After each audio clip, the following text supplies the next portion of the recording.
இவ்வாகனங்களை பெறுவதில்லை என்று முடிவெடுத்துள்ளோம். மாண்புமிகு எதிர்க்கட்சி தலைவர்கிட்ட 2-3 வீடு இருக்கு. ஆனா அரசு பங்களால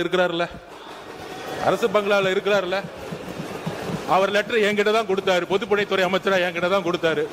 எனக்கு அரசு துறையுடைய பங்களா வேணும்னு கொடுத்தாரு. உடனே நம்ம கேட்க முடியுமா? மாண்புமிகு எதிர்க்கட்சி தலைவருக்கு 2-3 பங்களா இருக்கு, அதனால அரசு துறை பங்களா வந்து கொடுக்க மாட்டோம்னு சொல்ல முடியுமா? எங்களுடைய முதலமைச்சர் சொன்னாரு, அவர் கோரிக்கை கொடுத்தாரு, உடனடியாக கொடுத்துருவோம்னு சொன்னோம். நீங்க உங்களுடைய தேர்தல் பத்திரத்துல கார் இல்லன்னு சொல்லலாம், வீடு இல்லன்னு சொல்லலாம், 10,000 ரூபாய் பணம் இருக்குன்னு சொல்லலாம். ஆனா எங்க கிட்ட பல்வேறு சட்டமன்ற உறுப்பினர்கிட்ட எங்க கட்சியில சொந்த வீடு இல்லாதவங்க இருக்காங்க, கார் இல்லாம இருக்காங்க. எனவே அந்த வீடு கொஞ்சம்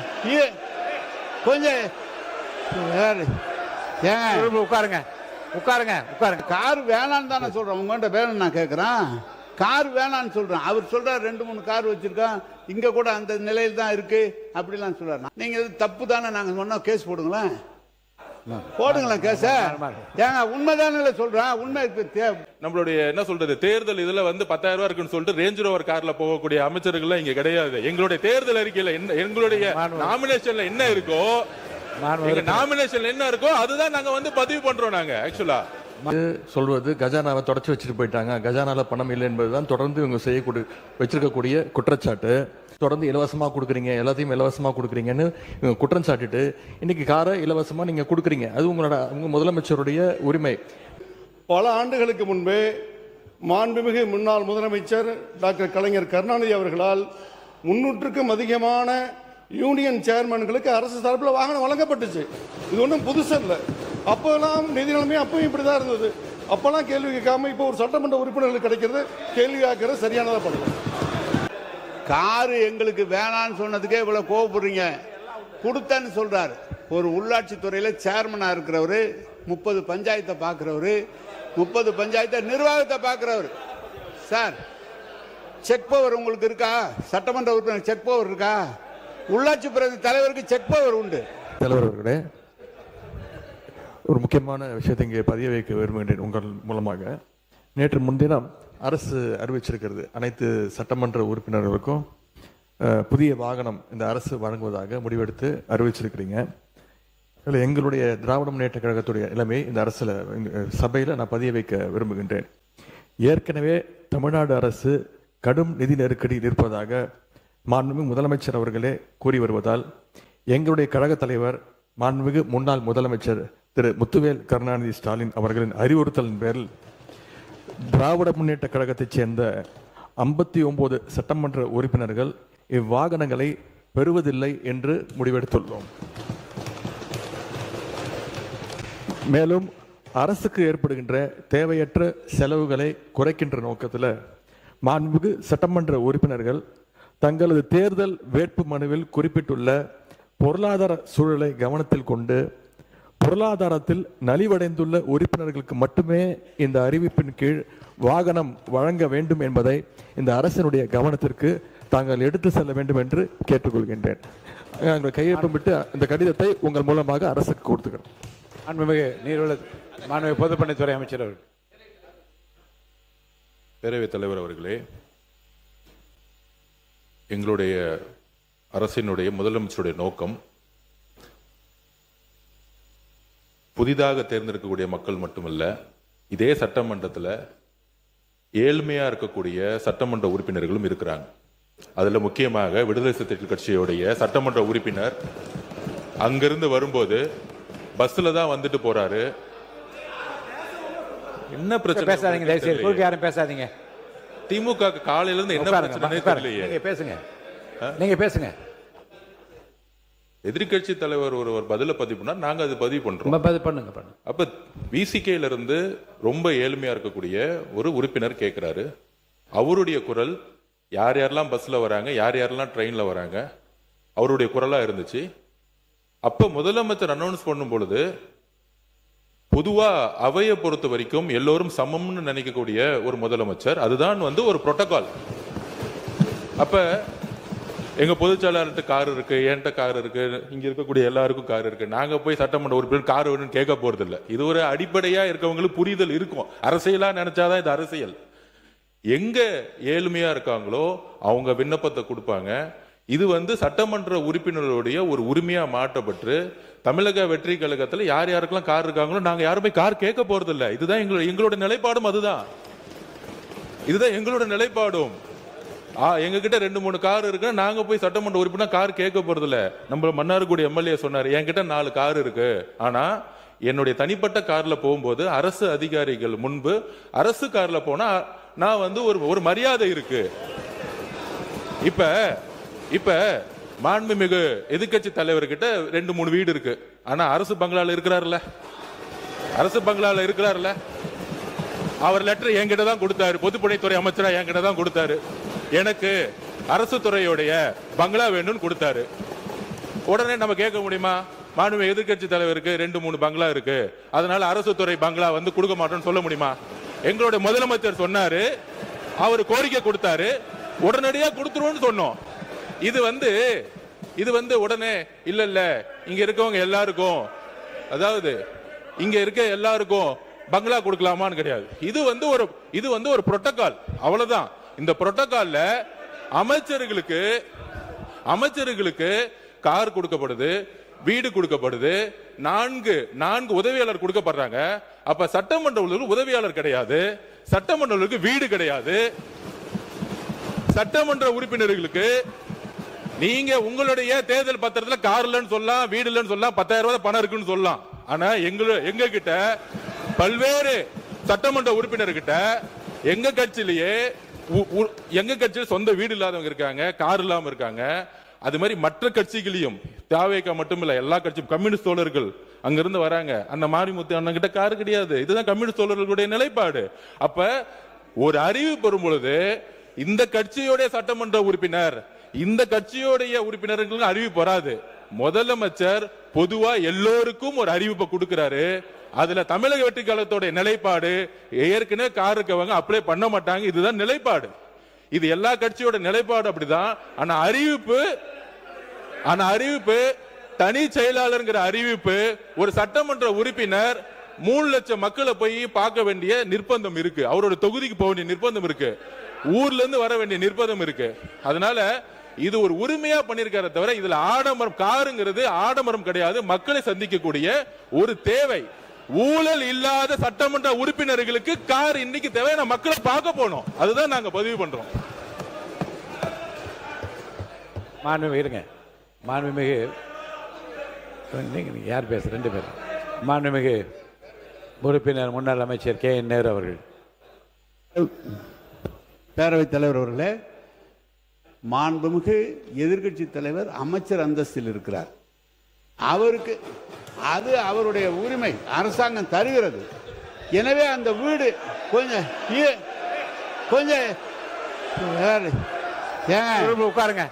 உட்காருங்க. எனவே அவர் அந்த அரசாங்க வீட்டில் இருந்து பணியை கவனிக்க வேண்டும் என்பதற்காக அந்த வீட்டை கேட்டு வாங்கியிருக்கிறார்கள். ஆனால் நான் கொஞ்சம் இருங்க, பேசி முடிக்கட்டும், நான் சொல்றேன். நீங்க பேசுங்க. நாங்க கார் வேணான்னு தானே சொல்றோம், உங்கள்கிட்ட வேணும் நான் கேட்கிறேன். கார் வேணான்னு சொல்றேன், அவர் சொல்றாரு 2-3 கார் வச்சிருக்கான், இங்க கூட அந்த நிலையில் தான் இருக்கு அப்படிலாம் சொல்றாரு. நான் கார் வேணாம், ஏற்கனவே அரசாங்கம் செலவு வைக்குது, கார் வேணான்னு சொல்றேன். அவர் உடனே முதல்ல ஏற்கனவே இருக்கிற தேர்தல் பணியில் இருந்தது 10,000 தான் இருக்கு, கார் இல்லைன்னு சொன்னா நீங்க தப்பு தானே நாங்க சொன்னா கேஸ் போடுங்களேன் கேச. ஏங்க உண்மைதானே சொல்றேன், உண்மை.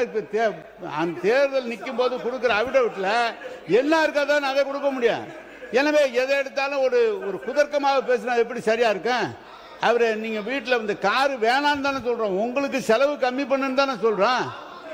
அதுக்காக ஒருத்தர் நீங்க 4 வீடு வச்சிருக்க, 3 வீடு வச்சிருக்கேன்னா தெரியுமா? அமைச்சருக்கு தெரியுமா என்பது தெரியல. அமைச்சர் இப்ப சொந்த வீட்டில் இருக்கிறார், ஆனா அந்த அரசாங்கம் அந்த வீட்டுக்கு வாடகை கொடுக்குது. அது தெரியுமா அவருக்கு? அமைச்சருக்கு வீடு சொந்த வீட்டில் இருந்தா கூட அதுக்கு வாடகை கொடுக்குறாங்க. அதை ஒண்ணு வேணான்னு எழுதி கொடுங்க. மாண்புமிகு பொதுப்பணித்துறை அமைச்சர். மாண்புமிகு பேரவைத் தலைவர்களே, இதுதான் நாங்க சொல்றோம். பேசி முடிக்கட்டும். இதுதான் நாங்க சொல்றோம். எதிர்க்கட்சி தலைவர் சொல்லும் பொழுது அவர் சொல்லக்கூடிய வார்த்தைகள் அரசியல் ரீதியா மாத்துற மாதிரி வார்த்தைகள் இருக்கு. அதாவது நான் பேசி முடிச்சிடுறேன். அவரு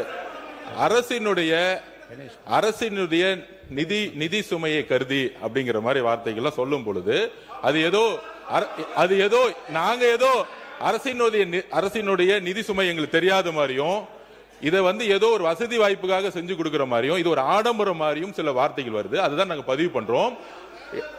அமைச்சர்களுக்கு எந்த உரிமை இருக்கிறதோ, ஒரு அமைச்சருக்கு ஒரு காரும் 4 தனிச் செயலர்களும் ஒரு பங்களாவும் ஒரு உரிமை இருக்கிறோ, அதை நாங்க எதுவுமே தவறுன்னு சொல்லல. அந்த இடத்துல தான் மக்களை சந்திக்க முடியும். தனிப்பட்ட வீடோட ஒரு பங்களா கொடுக்கறதுன்னா மக்கள் ஒரு நாளைக்கு 500 பேர் 1000 பேர் வரும்போது நம்ம மக்களை சந்திக்கிறோம். அதே மாதிரி சட்டமன்ற உறுப்பினர்களுக்கும் கடமையும் பொறுப்பும் இருக்கிறது. அதுக்குதான் நாங்க பதிவு பண்றோம். இது ஆடம்பரம் அல்ல, இது அவங்களுடைய வேதனை.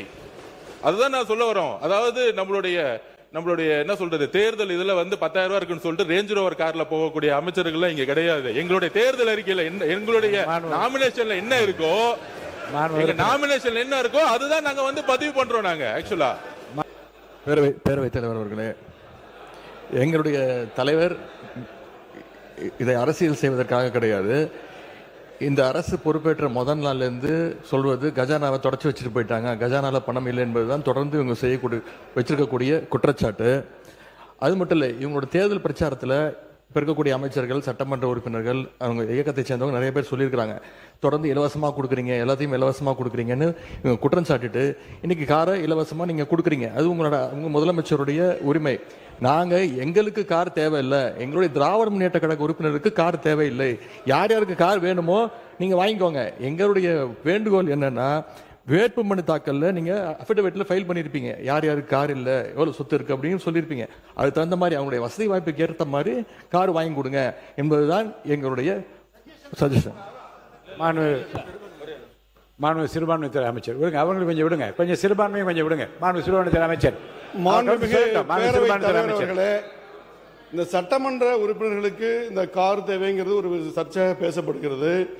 பல ஆண்டுகளுக்கு முன்பே மாண்புமிகு முன்னாள் முதலமைச்சர் டாக்டர் கலைஞர் கருணாநிதி அவர்களால் 300க்கும் அதிகமான யூனியன் சேர்மன்களுக்கு அரசு சார்பில் வாகனம் வழங்கப்பட்டுச்சு. இது ஒன்றும் புதுசு இல்லை. அப்போலாம் நிதி நிலைமை அப்பவும் இப்படிதான் இருந்தது. அப்பெல்லாம் கேள்வி கேட்காம இப்போ ஒரு சட்டமன்ற உறுப்பினர்களுக்கு கிடைக்கிறது கேள்வி கேட்கறது சரியானதா பண்ணலாம். உறுப்பினர் ஏவா வேலு அவர்கள். மாண்புமிகு பேரவைத் தலைவர்களே, அன்னைக்கு அனௌன்ஸ்மெண்ட் என்னன்னா, அனைத்து சட்டமன்ற உறுப்பினர் தான் அனௌன்ஸ்மெண்ட். நல்லா புரிஞ்சுங்க. ஆமா, நாங்க சொல்றோம் அனைத்து சட்டமன்ற உறுப்பினர் சொன்னா எல்லாம் சேர்த்து தான் சொல்லிருக்கீங்க. ஆமா, எங்க கட்சி தலைவர் சொல்றாரு ஏற்கனவே அரசாங்கம் கடன் பட்டு இருக்கிறது, விவசாயிக்கு முழுமையாக தள்ளுபடி செய்யல, இப்படிப்பட்ட நிலையில நமக்கு கார் வேணாம் அப்படின்னு எங்களை அறிவுரை சொல்றாரு. அதனால திமுக சார்பா இருக்கிற 59 உறுப்பினர் தான் நாங்க எங்களுக்கு வேணான்னு சொல்ற மொழிய, அந்த பத்திரம் வேணாம் நீங்க வாங்காத அப்படின்னு நாங்க சொன்னோம். எங்களோட துணைத்தலைவர் அதான் சொன்னார். அதை புரிஞ்சிக்காம அரசியல் பண்றீங்க இதுல என்ன அரசியல் இருக்குது? ஒண்ணு. ரெண்டாவது, இப்ப 59 சட்டமன்ற உறுப்பினர் வந்திருக்கிறோம், எல்லாருக்கும் வீடு கொடுத்துருக்காங்க. கொடுக்க முடியாது. அரசாங்கத்துக்கு எப்பொழுதும் எதிர்க்கட்சி தலைவர் அந்தஸ்து இருக்கிற பொழுது அவர்கள் அமைச்சருக்கு இணையானவர்கள் என்று அமைச்சருக்கு என்னென்ன வசதியோ அந்த வசதி தராங்க. இது அரசாங்கம் போட்டிருக்கிறது. நீ நானும் பார்த்துல அது புரோட்டோகால். அது அந்த புரோட்டோகால் பரம் அரசாங்கம் தான் நீங்க கொடுத்துருக்கீங்க. அப்புறம் அரசாங்கமே கொடுத்துட்டால் குறை சொன்னா என்ன அர்த்தம்? அதுவும் தவறு. அதனால புரிஞ்சுன்னு பேசுங்க. ரெண்டாவது, நாங்க எங்களை பொறுத்த அளவுக்கு நீங்க கஞ்சாடை காட்டினாலே காட்டினாலே நாங்க ஒத்துழைக்கிறோம். ஆனா சட்டமன்றம் பெரும்பான்மையாக பிரச்சனைக்கு யாரு ஆளாகிறாங்க? அந்த பகுதியில் இருக்கிறதா பிரச்சனை எழுப்பி உங்களுக்கு ஒத்துழைக்கல. இல்ல மாண்பு உறுப்பினர், இல்ல எல்லாருடைய ஒத்துழைப்பும் சிறப்பாக இருக்கிறது. திருப்பி முடிச்சிடலாமே இதை. இல்ல சொல்லிட்டாங்களே, இல்ல உங்களுடைய இல்ல உங்கள் நிலைப்பாட்டை தெளிவா சொல்லிட்டீங்களே, பேசுங்க. மாண்புமிகு பேரவைத் தலைவர் அவர்களே, சிறுபான்மைத்துறை அமைச்சர் அவர்கள் சொன்னார் சேர்மன்கெல்லாம் தலைவர் கலைஞர் கார் கொடுத்தார். சட்டமன்ற உறுப்பினருடைய பணி வேறு, உள்ளாட்சி பிரதிநிதிகள் உள்ளாட்சியிலே தலைவராக இருக்கிறவருடைய பணி வேறு. அவங்க நேரடியாக ஒவ்வொரு இடத்துக்கும் சென்று பார்க்க வேண்டும். கொஞ்சம் தயவு செய்து சொல்றாங்க, கொஞ்சம் கேளு தம்பி. உள்ளாட்சித்துறை அமைச்சர் கொஞ்சம் இருங்க. காரு எங்களுக்கு வேணான்னு சொன்னதுக்கே இவ்வளவு கோவப்படுறீங்க. கொடுத்தேன்னு சொல்றாரு. ஒரு உள்ளாட்சி துறையில சேர்மனா இருக்கிறவரு, 30 பஞ்சாயத்தை பார்க்கிறவரு, 30 பஞ்சாயத்தை நிர்வாகத்தை பார்க்கிறவரு. சார், செக் பவர் உங்களுக்கு இருக்கா? சட்டமன்ற உறுப்பினர் செக் பவர் இருக்கா? உள்ளாட்சி பிரதி தலைவருக்கு செக் பவர் உண்டு. எனவே நீங்க வந்து உள்ளாட்சி தலைவர் அது கொடுக்குறோம். மாண்புமிகு பேரவைத் தலைவர் அவர்களே, மாண்புமிகு பேரவைத் தலைவர் அவர்களே, அண்ணா ஒரு நிமிஷம், அண்ணா ஒரு நிமிஷம், ஒரு நிமிஷம். மாண்புமிகு பேரவைத் தலைவர்களே, மாண்புமிகு மூத்த உறுப்பினர் கேட்டாரு சட்டமன்ற உறுப்பினர் செக் பவர் இருக்கான்னு அப்படின்னு. செக் பவர் இல்ல, ஒத்துக்கிறோம். ஆனால் மக்களுடைய எதிர்பார்ப்பு என்ன தெரியுமா? அந்த புதிய சட்டமன்ற எதிர்பார்ப்புன்னா, பெரும்பாலும் தேர்தலில் நாங்கள் பிரச்சாரத்துக்கு போகும்போது சொன்னது, நிறைய இடத்துல எம்எல்ஏவை நாங்க பார்த்ததே கிடையாது. எம்எல்ஏ வந்து ஓட்டு கேட்கும் போது வந்தாரு, அதுக்கப்புறம் வரவே இல்லை. மழை வரும்போது வரல, எங்க குறைய கேட்க வரல, ஏன் தொகுதியிலேயே அது இருந்துச்சு, எம்எல்ஏ ஆபீஸ் கூட இல்லைன்னு. அப்ப மக்களுடைய எதிர்பார்ப்பு என்னன்னா, சட்டமன்ற நாங்க தேர்ந்தெடுக்கப்பட்டு எங்களுடைய கோரிக்கையை நிறைவேற்றுறது எங்களை வந்து பாருங்கன்னு சொல்றாங்க. அப்ப பாருங்கன்னு சொல்லும்போது நடந்து போய் பார்க்க முடியாது. ஒவ்வொரு சட்டமன்றத்தை இடத்துல பார்க்கும்போது கிட்டத்தட்ட 3 லட்சம் பேர் இருந்தாங்கன்னா, இப்ப 7 வார்டு இருக்கு என் தொகுதியிலனா, 7 வார்டு வந்து நம்ம நடந்து போய் பார்க்க முடியாது. அப்ப இது வந்து ஆடம்பரம் கிடையாது. இது அரசியல் ரீதியா நம்ம வந்து அமைச்சருக்கு எப்படி வந்து மூத்த உறுப்பினர் சொன்னாரோ அது வந்து அரசே கொடுத்திருக்கும். சட்டமன்ற உறுப்பினர்களுக்கு இது ஆடம்பரம் கிடையாது. ஒவ்வொரு சட்டமன்ற உறுப்பினர் மக்களை போய் சந்திக்க வேண்டும் என்ற எண்ணத்தில் தான் மாண்பு முதலமைச்சர் இந்த காரை வந்து அனௌன்ஸ் பண்ணியிருக்காரு. மக்களை சந்திக்க வேண்டும், இதுதான் முக்கிய கோரிக்கை.